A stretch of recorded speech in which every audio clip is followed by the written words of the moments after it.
Short history. Well, 100 years, that can take up a little bit of time, but the synopsis of it really is our great-grandfather Pasquale Chiappetta came over here from Italy. He came here on a boat like a lot of immigrants, Ellis Island. Ended up making his way to Chicago, Illinois, and then made his way up to Kenosha, Wisconsin. By that, he opened a shoe repair shop at the time, and then eventually became Chiappetta Shoes when he took a couple hundred pairs of shoes on consignment. That was the beginning. Weinberg Shoe Company. Weinberg Shoe Company, yep. And that was the beginning of the retail life as we know it in 1921.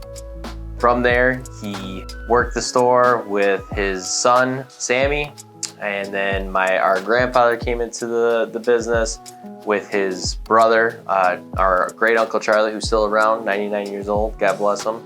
He ran with them until they kind of took over, where our grandfather passed away suddenly in 1970 and left our grandmother, Helen Chiappetta. Secretary at the time. Secretary at the time. No retail experience, really no business experience when it came to that, at a time where women weren't really thought of as entrepreneurial. Yep. But she took it over after 2 weeks of a crash course in how to sell shoes and how to run a business.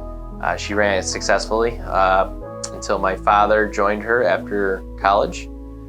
And once he did that, he helped grow the business until our mother, Lori Chiappetta, came into the business as well.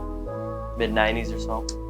Once our grandma retired, our parents ran it very well and successfully. And then me and Tony joined after 2008, college. 2010, respectively. Yeah. Yeah, it's definitely interesting to look back on 100 years and think about all the different things we've been through. Our great-grandfather came here because of World War I.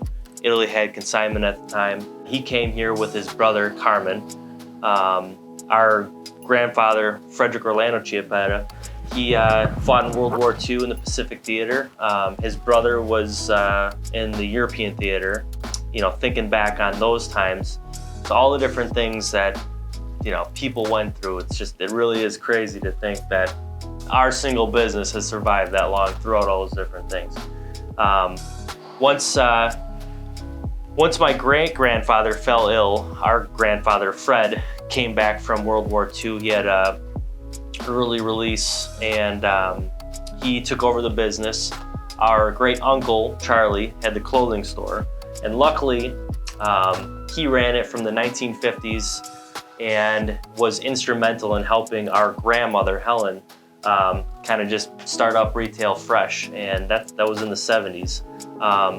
It's kind of cool to think back.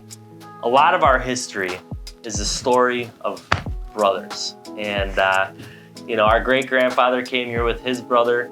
Our grandfather had his brother.